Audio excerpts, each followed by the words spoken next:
They set my photo on the altar and lit the candles. The choir sang my favorite hymn, the one I used to hum when I ironed school uniforms and burned the edges of sleeves. My daughter, in a black dress that wasn't hers 6 months ago, gripped the side of the pulpit and told a room of strangers how I loved dawn and cinnamon toast and garden soil under my nails. The urn on the pedestal looked heavy. 2 men lifted it like it contained a soul. But I knew it was filled with sand, because I was standing in the last pew, alive, watching my own memorial service. I'd always imagined death as quiet. This was theater. The flowers were too white, the crying too loud, the slideshow too perfect. They used a picture from the vineyard harvest when the light hit me just right, softening the lines on my face. I wanted to raise my hand and say, "That's a filter." But the pastor was already talking about my journey. My daughter called me a guiding star. A month earlier, she had filed the paperwork that declared me legally dead. You can't be a star and a corpse in the same breath.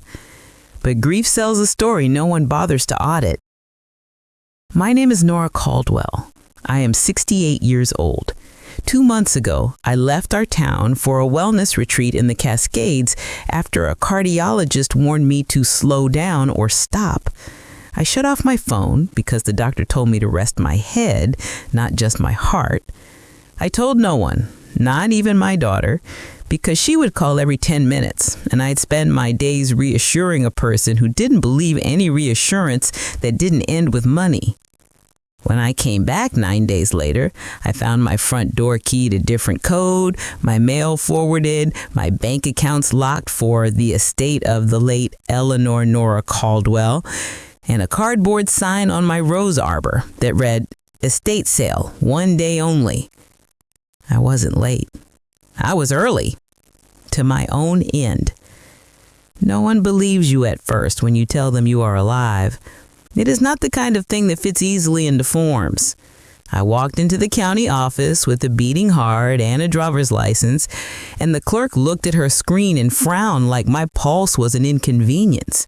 She said, "I'm sorry for your loss." "Ma'am," I said, "I am my loss." She offered me a pamphlet about grief counseling. I offered to take her to lunch. We stared at each other like two people trapped in the wrong dream. I did what you do when your life has been erased. I called the person who once promised me the truth matters more than comfort. She had said it to me 10 years ago in a freshman seminar when I wrote those words on the board and told a room of sleepy 18-year-olds to argue with me. Her hand shot up.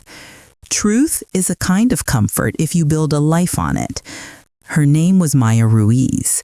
She runs a small investigative podcast from a rented studio above a florist. She listens for a living. Her phone picked up on the second ring. "Professor Caldwell?" she said, voice small with surprise and then bursting with worry. "Are you okay?" "I think I died," I said. Then I sat in my car and laughed in the jagged way people laugh. They can't stop crying. The memorial service ended. People lined up to hug my daughter. She cried into every shoulder like she had practiced. I watched the urn. The sand did not move. The ushers carried out the flowers. The pastor shook hands like he was paid by the grip. The exit sign glowed its steady green. I could walk out, leave them to their pageant, return to my car and disappear to the mountains and spend the rest of my days tending vines and forgiving fog. But I had spent my life teaching difficult books to teenagers who thought the ending is the place you stop turning pages because you are tired. The ending, I told them, is the place you earn. I stepped into the aisle. The floorboards creaked the way old truths do. My shoes sounded like a gavel. Avery looked up. Her face made a journey from pale to paper to a color I couldn't name. The room said my name the way a flock changes direction. "Mom?" she whispered. You can whisper and still be heard when every ear in the building belongs to disbelief. She didn't finish because she had used the word already in places that mattered. She had used it in a form with a signature and a notary stamp and a date. She had printed it under penalty of perjury. She had said it in bank offices and to an insurance adjuster and in emails to cousins we hadn't seen in 10 years. A lie on a stage is performance. A lie on paper is architecture. "Don't stop the service on my account," I said. "I've always wanted to hear what people say when I'm not there to correct them." I thought you went off the road," she said, hands trembling in a way I couldn't tell if it was acting or shock. "There was blood. Your car was—" She looked past me like the story might appear to rescue her. Someone's child sobbed. Someone's uncle swore. Someone's neighbor pulled out a phone and did what neighbors do now, record the moment the miracle looks like a scandal. I walked up the aisle and touched the urn. The lid was glued shut. I could tell by the residue at the seam, the faint scent of epoxy. Grief shouldn't smell like a hardware store. I said, "You could have used flour. It's cheaper." "Nora," the pastor said, as if my first name could put me back in the urn. "Perhaps we should—" He gestured toward his office like we could move the truth into a smaller room so it would behave. "No," I said. "Leave everything exactly where it is." I looked at my daughter and then at the pews full of people who had brought casserole and curiosity. There will be a reception. There will also be questions. I left before anyone could show me where to stand from my own receiving line. I'm old enough to know you never win anything in a room where the other side arranged the chairs. I met Maya on the steps. She hugged me with her whole spine. "Okay," she said, "tell me everything from the beginning." "The beginning is a heart that knocked like a door in the night," I said. "But you want the paper trail, don't you?" She nodded. "The story and the proof," she said. "The proof is the story we can keep." I told her about the retreat, the doctor, the silence, the waterfall that sounded like forgiveness, the return to a house staged for strangers, the neighbor who tried to hand me $3 from my own mixing bowls because her grandson likes to make slime, the bank, the county clerk, the pamphlet for widows, the voicemail on my phone from my daughter that said, "I love you, Mom," in a tone people use when they have chosen the kind of love that can be turned off if necessary. "I'll need the paperwork," Maya said. "I can reverse engineer the lie if I can read the path she built." "She filed a death certificate," I said. "How do you file a death certificate for a living person?" "You find a doctor who never met you in a clinic that sometimes forgets its oath when the bills pile up," she said softly. "You use a body that looks enough like yours that no one who loved you will ask to see it. You talk to an insurance adjuster who believes data more than the sound a heart makes." "How do you know this?" I asked. "Because this happens, Nora," she said. "Because when you have an audience, people tell you secrets. Because if you wanted a crime that looks like grief and not greed, you would design this one." "Are you sure you want to help?" I said.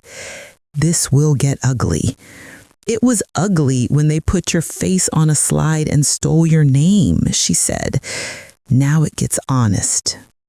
We drove to my house. It looked like a stranger's idea of my life. Avery had painted the door a tasteful gray and stripped the porch of everything that made it belong to us.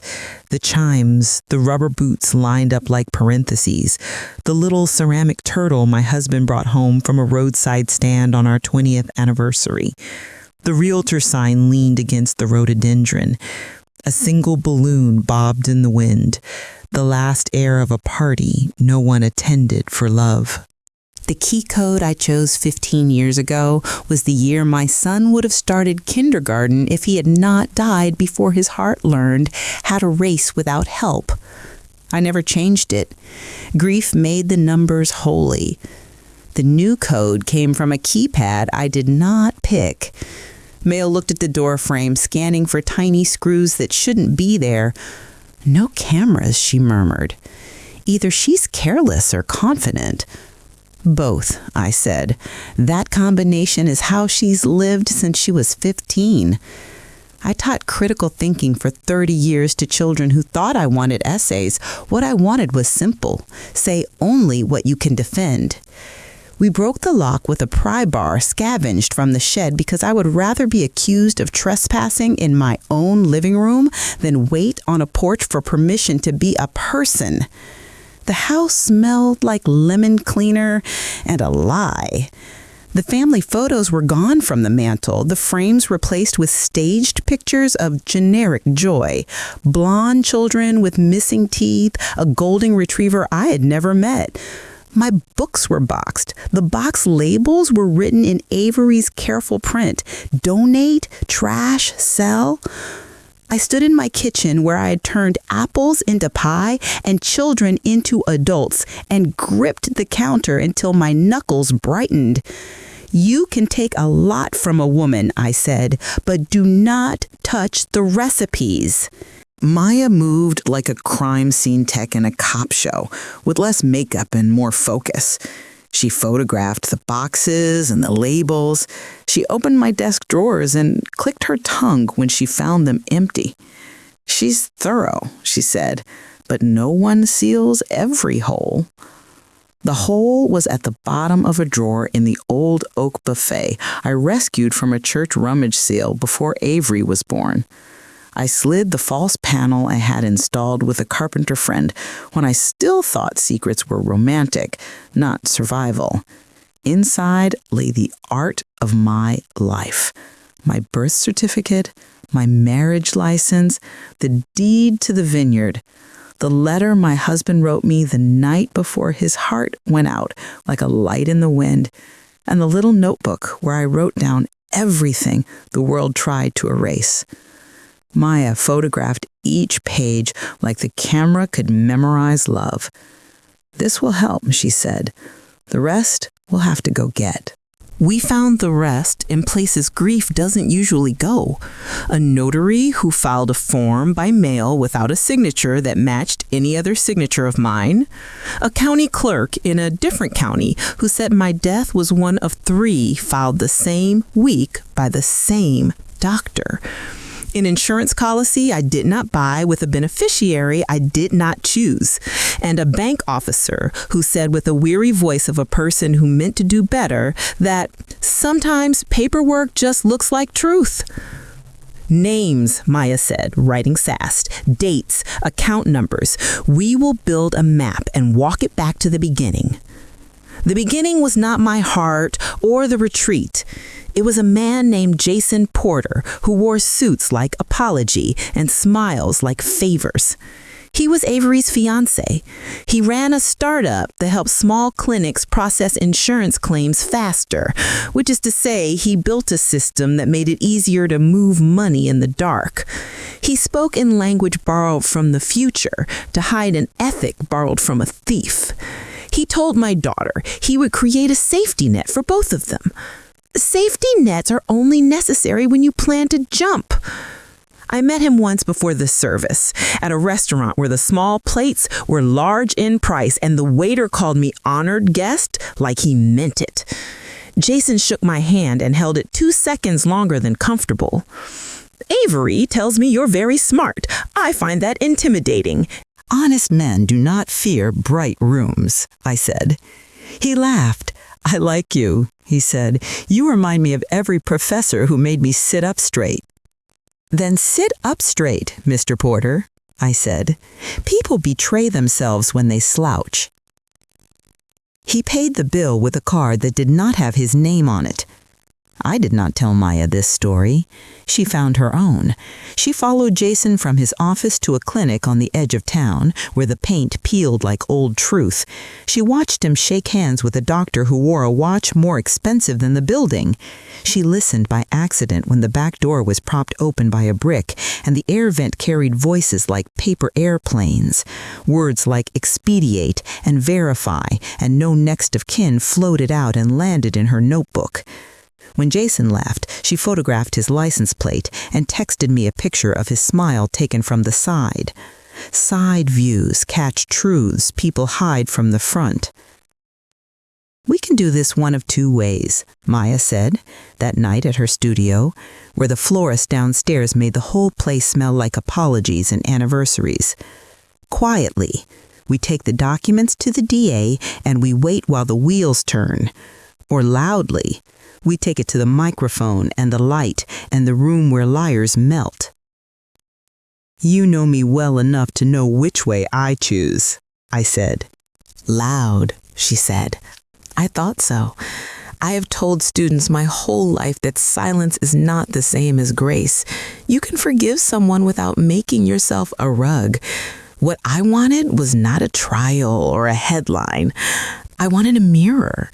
I wanted my daughter to see herself not as the woman in black who cried prettily, but as the person on the other side of a door she locked with paperwork and called safety. I wanted her to say out loud the things she said to a notary in writing. I wanted her to tell the truth and then live long enough to pay it. We set the date for the truth, like you set the date for a surgery you cannot live without. We use the room no one can ignore, my living room, staged by a realtor, reclaimed by its owner. We invited the people who mattered not because they could solve anything, but because they should know. The pastor, the banker, the clerk who gave me the pamphlet, 3 women from my book club who asked better questions than most lawyers, the neighbor who tried to pay for my mixing bowls, and the man from the local paper who still believes ink can save a town. We told Avery there would be a, quote, family meeting. She texted back a thumbs up emoji and then the words, "Of course," like this was a calendar reminder and not a reckoning. Jason texted, "Looking forward to a mature conversation," which is something men say when they are about to talk to you like your life is a spreadsheet. "Loud," she said. "I thought so. I have told students my whole life that silence is not the same as grace. You can forgive someone without making yourself a rug. What I wanted was not a trial or a headline. I wanted a mirror. I wanted my daughter to see herself not as the woman in black who cried prettily, but as the person on the other side of a door she locked with paperwork and called safety. I wanted her to say out loud the things she said to a notary in writing. I wanted her to tell the truth and then live long enough to pay it. We set the date for the truth, like you set the date for a surgery you cannot live without. We use the room no one can ignore, my living room, staged by a realtor, reclaimed by its owner. We invited the people who mattered not because they could solve anything, but because they should know. The pastor, the banker, the clerk who gave me the pamphlet, 3 women from my book club who asked better questions than most lawyers, the neighbor who tried to pay for my mixing bowls, and the man from the local paper who still believes ink can save a town. We told Avery there would be a, quote, family meeting. She texted back a thumbs up emoji and then the words, "Of course," like this was a calendar reminder and not a reckoning. Jason texted, "Looking forward to a mature conversation," which is something men say when they are about to talk to you like your life is a spreadsheet. I did not sleep the night before. I ironed a shirt I love until the fabric glowed with the kind of attention we reserve for babies and bodies in caskets. I made coffee at 3 a.m. and watched the steam rise and turn to water again. I walked the rows of my vineyard with a flashlight, touching leaves like rosary beads. The vines are older than my daughter and less complicated. They always do exactly what they were made to do, reach for light and hold on. I told them my plan and asked them for courage. They did not answer, but the air felt like a hand on my back.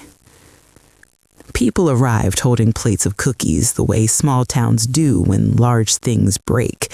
They set them down and sat on edge like a jury that did not ask to be summoned. The pastor folded his hands, the banker adjusted his tie, the clerk wore her apology like a scarf. My book club friends took notes because old habits protect hearts. The reporter tested his recorder and stared at me with a face that said he would attend this story to its last period. Avery entered with Jason at her side. She looked ordinary and therefore dangerous. Grief had become a costume. "Mom," she said, aiming for bright and landing on brittle. "We gave you all a scare, but we were so happy, so unbelievably happy when you walked in yesterday. Weren't we, babe?" She nudged Jason with an elbow. He smiled on cue. We were devastated and then ecstatic. We feel complicated. Complication is a word people use when they want to skip precision, I said. Today, we are going to be precise. "Is this a gotcha?" Jason asked, looking around the room like someone should object on his behalf, because that's not healthy. "This is a mirror," Maya said, stepping from the doorway with her microphone in her palm. She had set up 2 small cameras in plain sight. Nothing stolen needs to hide. "We're going to walk through the last 2 weeks by the numbers and the names and the dates. If at any point I misstate a fact, you'll have a chance to correct me. The recording will be given to the district attorney if facts look like crimes. Everyone understand?" She looked at each face. The pastor nodded cautiously. The banker frowned at a point in the air. The clerk whispered yes, so quietly she might have been praying. Avery pressed her lips together, a habit from childhood when she knew the answer but didn't want to say it. "Let's keep this civil," Jason said. "We're all adults. Adults read what they sign," I said. Maya began with the death certificate. She projected it on the TV the realtor had used to show features of the house no one needed. The room looked at Maya's name in black letters. She pointed to the signature. "Dr. Daniel K. Bishop, Cascade Health Clinic. Date of death, May 14th. Cause, vehicle accident with subsequent hypothermia. Body condition, unrecoverable at scene." "Did you see the body?" she asked Avery, voice level and clinical. Avery looked at the signature like it might turn back into a pin. "It was awful," she said. "The police told me—" "Did you see the body?" Maya repeated. "No," Avery whispered. "They said it wasn't necessary for my own good." "Did you request a coroner's report?" Maya asked. "I trusted the process," Avery said. Maya clicked. The coroner's report appeared. It had a stamp that said pending, and then a second stamp that said waived. "Who waived the autopsy?" Maya asked. Jason cleared his throat. "It's standard when the injuries are consistent," he said. "We didn't want to put her through..." "Through what?" I asked. "Through proof?" Maya clicked again. An email popped up. It was from Jason's work account to Dr. Bishop with the subject line, "Expedite Community Need." It contained a sentence that could fit into a pocket. "Family requests discretion. Documentation sufficient for insurance and estate." She zoomed on the words "request discretion." She didn't need to say it. The room knew. When people tell the truth, they use the fewest words. "Let's look at the insurance," Maya said, moving forward. "Policy issued 3 months ago through Midway Mutual Life, brokered by Porter and Gray." She looked at Jason. "That's your company." "We broker policies for many families," he said. "We help people plan." "Who is the beneficiary?" Maya asked. Jason looked at Avery, then back to the screen. "Avery is," he said, "as she should be." "And the estate?" Maya asked. "Who filed the estate closure with First Palouse Bank?" Avery's hand shook. "I did." she said. Mom, I didn't know what else to do. They told me to act. There were bills. You filed the estate 9 days after you told the town I died. You listed assets you didn't earn and debts you didn't have. You shut off the card I used to buy flour for the church bake sale. I was following the list. It's what they said to do when someone dies. Which they? Maya asked. Avery looked at Jason again. He stared at the wall like it might offer a new question.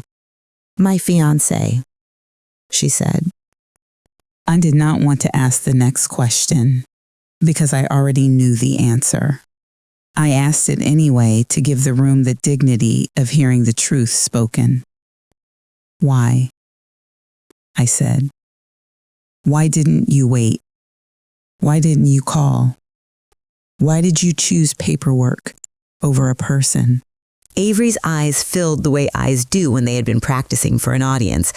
She looked at the pastor and then at the banker and then at the clerk, as if any of them could offer a letter she could hold up to block the thing behind it.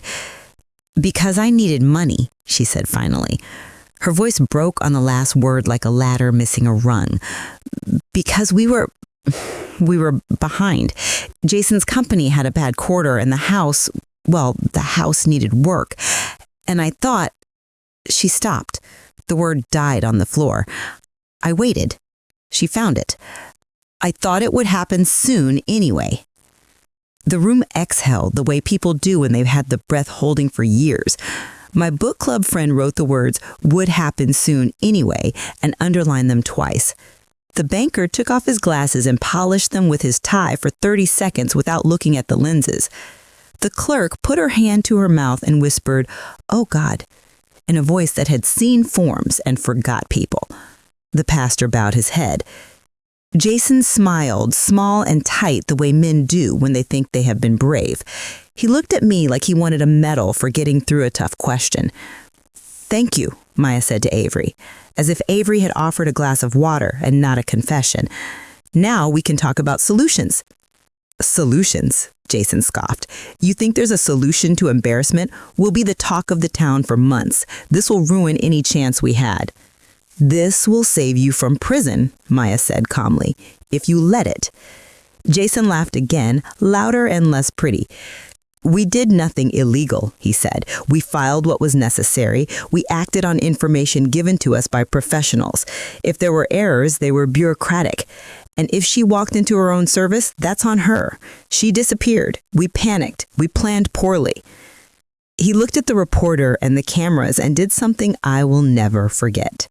He straightened his jacket and checked his hair in the reflection on the TV like a man preparing for the history he thought he could edit.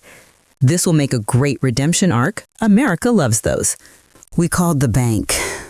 The banker in the room dialed his boss and put him on speaker, his tie suddenly too tight for anything but truth.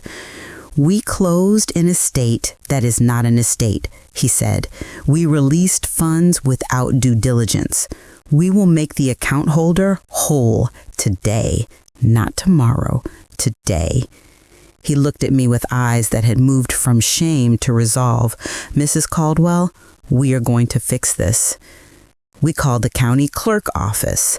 The clerk in the room spoke to her supervisor and said the words expedite and hearing and reversal like they were the names of saints.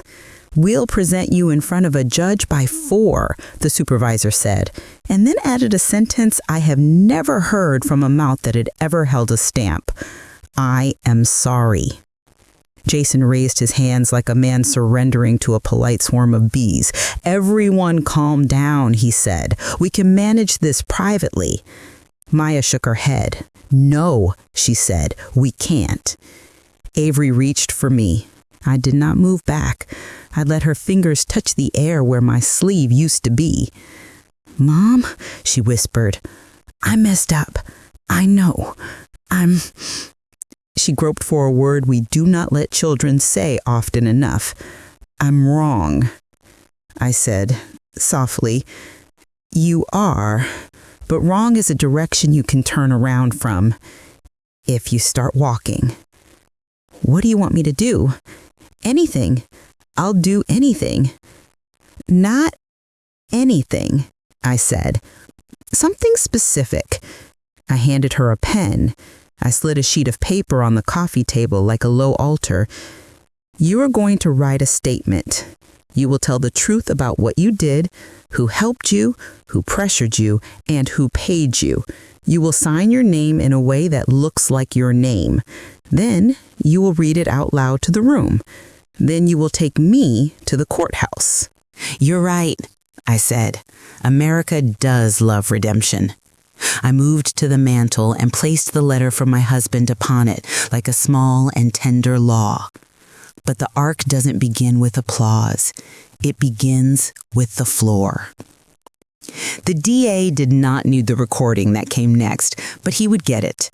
I played the voicemail I had found when I drove back from the retreat and picked up the phone I left in a drawer like a teenager. Avery's voice was soft and slurred from wine and midnight. "Mom, I wish you'd pick up," she said. "This is so stupid. I know you're not dead. I know you're at that cabin doing your breathing thing. But Jason says we have to start. He says money doesn't grow on trees and plans don't wait for people who want to meditate. He says..." A door shut in the background. A man's voice said her name sharply. The message cut. No one spoke for a full minute. Even the florist downstairs went quiet, like flowers can learn silence. Jason's face went still in the way faces do when they have been told the game ended last week and the score was recorded in ink. Avery covered her mouth with both hands. The pastor crossed himself even though we are not Catholic. The banker whispered something about internal reviews. The clerk cried in a way that sounded like a promise. Then we began again with a new verb. Not accuse, not punish.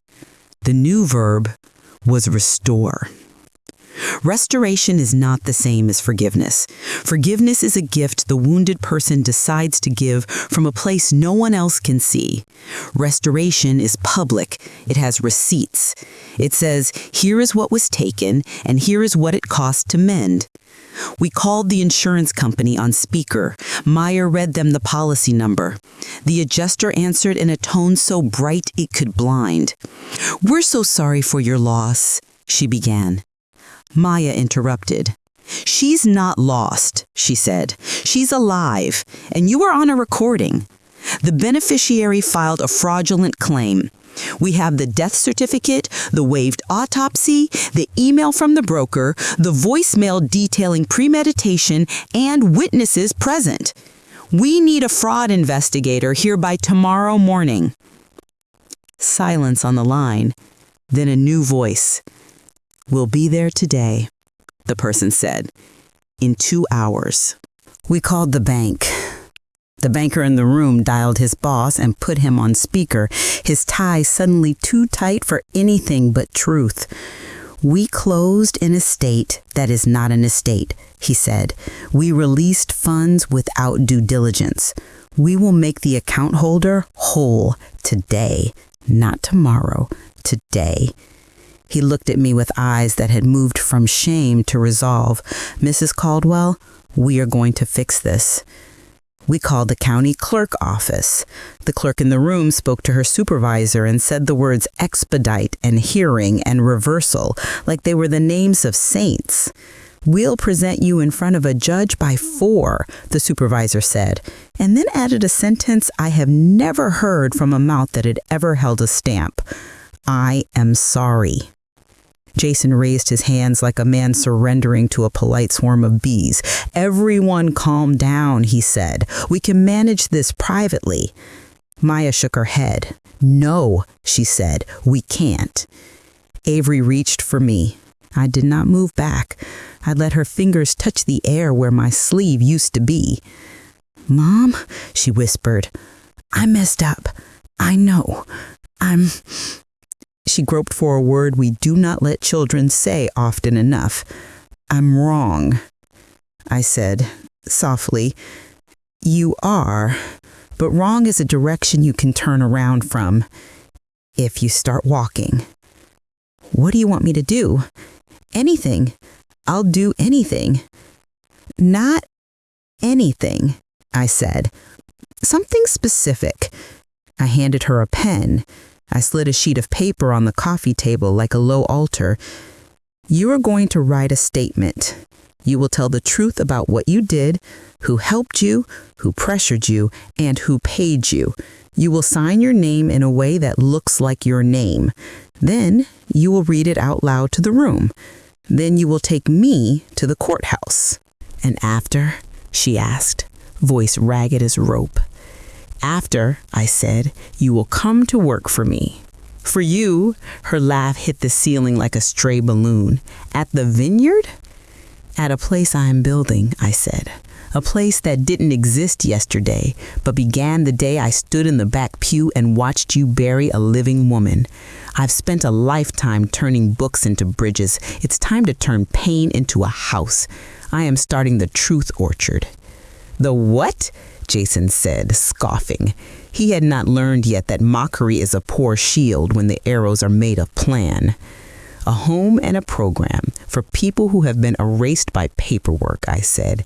For elders declared dead by their own kin. For men and women who lost their identities because it made someone else's life easier. A legal clinic, a counseling center, a dormitory with kitchen tables and gardens where people can set down their names and pick them up again. They will come. We will help them put their lives back together, piece by documented piece. That's not a business, Jason sneered. That's a fairy tale. It's a foundation, and it's already real because the truth is already here to fund it. Jason stood. We're leaving, he said to Avery. We are not going to be part of this circus. We have lawyers. Sit down, Avery whispered to him. Please. He did not. He walked to the door and found his path blocked by the reporter, who gently but firmly held up a hand. Just a second, the reporter said. One for the record. He lifted his phone and snapped a photo, the smirk of a man on the wrong side of his own story. Jason pushed past him and left in the way cowards leave, with the back of the head saying everything the face can't. Avery spent the next 40 minutes writing the statement. She stopped twice to cry in the clean way that looked like a beginning. She wrote the names. She wrote the sequence of dates. She wrote the sentence that hurts and heals. I knew better. She signed it. She read it. The room took breaths like that act alone oxygenated the county. We went to court. The judge looked like a man who wanted a sandwich and got a revolution instead. She listened. She asked for the recording. She asked the clerk the questions that were supposed to be asked the first time. She hit the desk with her gavel like a woman who understands wood can hold history. Mrs. Caldwell, welcome back. It was a better memorial service than the one with hymns. The next 3 weeks were work of a kind I had done my whole life with different tools. I used to read term papers with a red pen and ask for evidence. Now I sat at a table with a laptop and asked the same thing from people whose stories sounded like mine, without the comfort of a podcast or a room full of cookies. A woman from Spokane whose grandson filed for her Social Security after telling her church she had passed. A man in Yakima whose sons moved him to a facility he didn't choose and sold his truck 2 days later. A retired nurse from Wenatchee whose own sister emptied her accounts while she was sedated after a surgery. They came with poor copies and broken hearts. We made better copies and offered coffee and a promise I do not give lightly. You are not crazy. You are not alone. Avery came to work every morning beneath a sky that made the world look as if it might be kind. She cleaned bathrooms the first week because humility begins with the floor. She sat with intake clients the second week and filled in forms with a patience I didn't know she had. She took notes in a large spiral notebook like a student who finally understands the class could save her life. She ate her lunch outside with the volunteers and told them things grown women rarely say out loud. I was raised by a mother who let me make mistakes without letting me keep them. She is making me keep this one, but she is also building me a shovel. The volunteers loved her like a project that could succeed. Jason tried to survive the way men like him do, by inventing a new room. He announced an app that would, quote, modernize end-of-life paperwork. He gave interviews with phrases like unfortunate situation and miscommunication. He wore a suit to the grocery store. He sued the county, the bank, the insurance company, and me. He stood on a courthouse step and called me vindictive. He did not know that a woman whose life has been stolen and returned is not vindictive. She is awake. The DA called and asked for the recording and the statement and the names behind the clinic. He moved the case forward like a man who had been waiting his whole career to prosecute something that looked like sin in a book. The Bar Association opened an inquiry into Dr. Bishop. Jason's partner at Porter & Gray changed the lock on the office and released a statement that said, "We stand for integrity," which is what people say when they want to survive the next quarter. The pastor stopped by the orchard with a stack of casseroles and asked me if I believed in grace for men who do not ask for it. I said, "I believe in consequences." And he nodded like he had just remembered Jesus flip tables before he fed anyone. Maya released the episode. She called it "The Funeral Where the Guest of Honor Stood and Spoke." It trended for a week. Calls came in from 3 states. Women emailed pictures of urns filled with strange sand. Men showed us letters from sons who had taken care of things in ways that included the part where they took. The orchard's phone kept ringing until our volunteer coordinator's voice went soft from kindness. Donations arrived, small bills and envelopes with shaky handwriting, checks from quiet men who never learned how to say "I'm sorry," an anonymous wire from a woman in Dallas with a note, "For my mother, who everyone forgot." Money is not meaning, but it is bricks. We laid them. 3 months after the service, the insurance investigator returned with a stack of files and an apology. "We're changing our protocols," she said, radically. She looked around the orchard at the long table where a woman from Pasco was teaching another woman how to reset her email password. "I didn't know," she whispered. "I worked in a building with no windows. I didn't see the faces." I touched her arm. We all worked in buildings like that.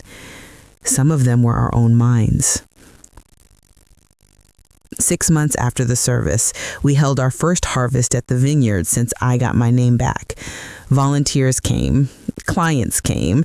The DA came with his tie loosened and carried crates like a teenager. My book club arrived with too much butter and not enough plates. The reporter took photos of the vines and made them look like sentences in a language anyone could learn.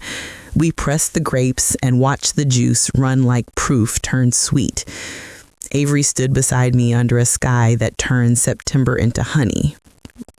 She wiped sweat from her forehead and laughed in a way I had not heard since she was 9, and we made forts with quilts and faith. "Mom," she said. She has been saying that word carefully lately, the way a person might hold a full glass. "I brought something." She reached into her bag and pulled out the notebook with the spiral. She handed it to me like a diploma. Inside were names and phone numbers and snippets of voices. At the back of the book, she had written a letter. She did not know I would read it with a hand over my mouth, like a woman watching a miracle step down from a bus. It said, "I used to think money was the way you measured a day. I was wrong. Today, I listened to a woman tell me about a pie recipe her mother wrote in pencil on a paper bag. I wrote it down. It felt like holding the world." That winter, Jason took a plea deal.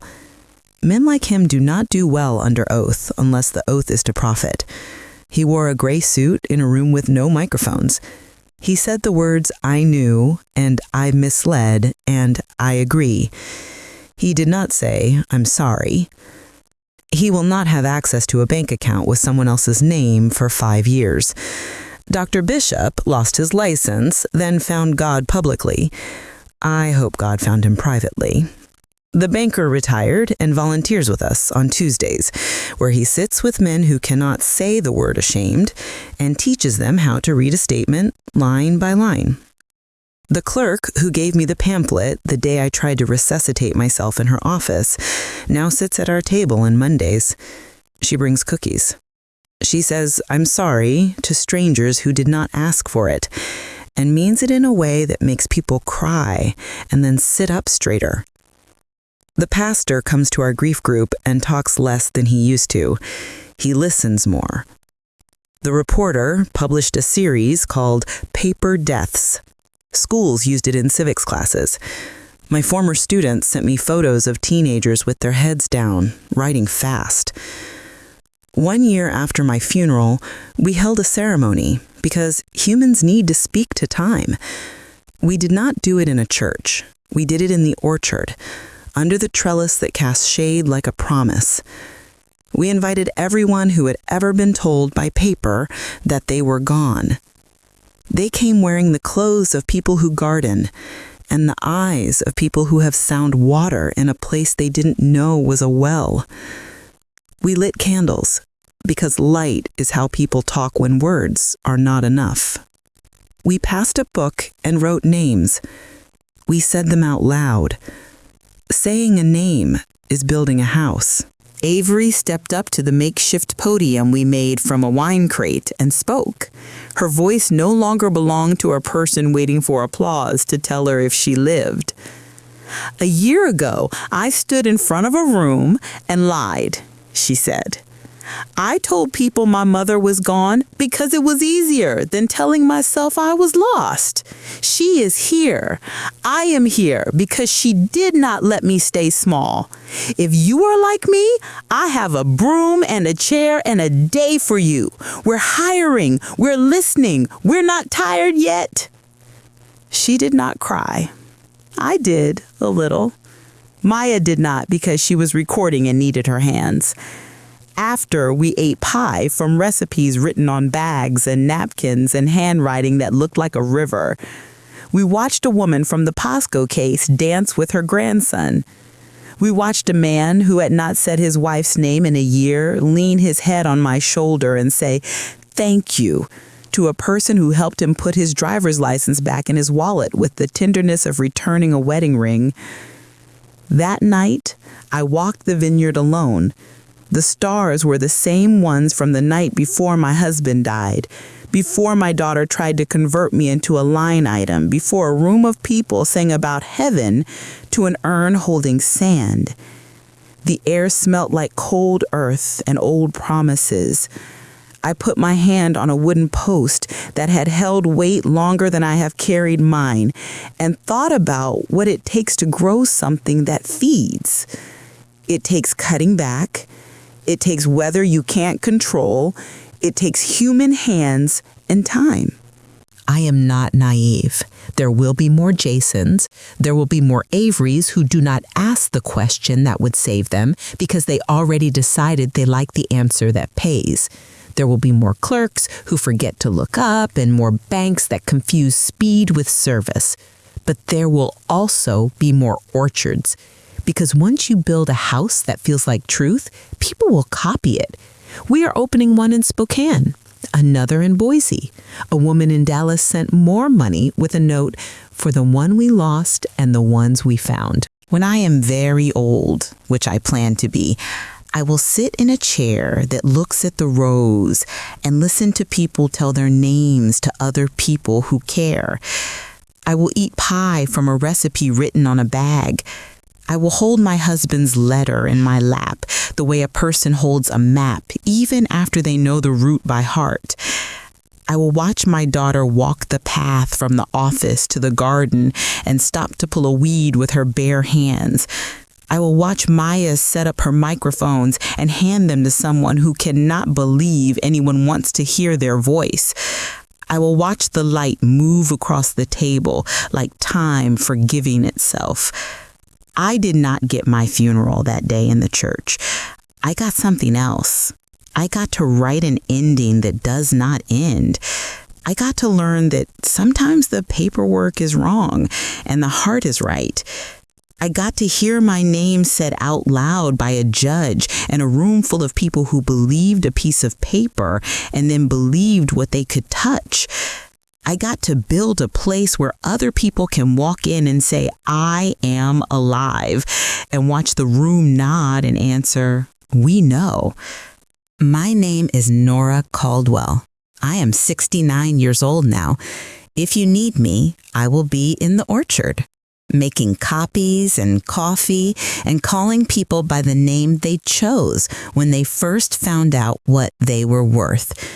If you come here with your hands empty, we will fill them with pens and forms and the kind of work that feels like being human. If you come here with a story about a room where they told you you were gone, we will walk you out into the light and make sure that room knows it is the one that's empty. And if someday, long from now, when my heart learns it is time to rest, someone stands in a room and says words about me, I hope they say this: she did not let paperwork decide what was true. She believed the sound a person makes when they say their own name. She taught her daughter to build tables. She planted vines, and people grew there. She loved a letter written by a man who left her the blueprint for a house made of days.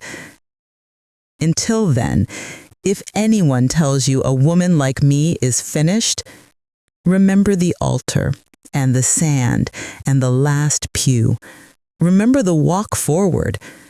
Remember the way the floor can hold a person who refuses to disappear. Remember the way a name said out loud can carry a life back into the room where it belongs.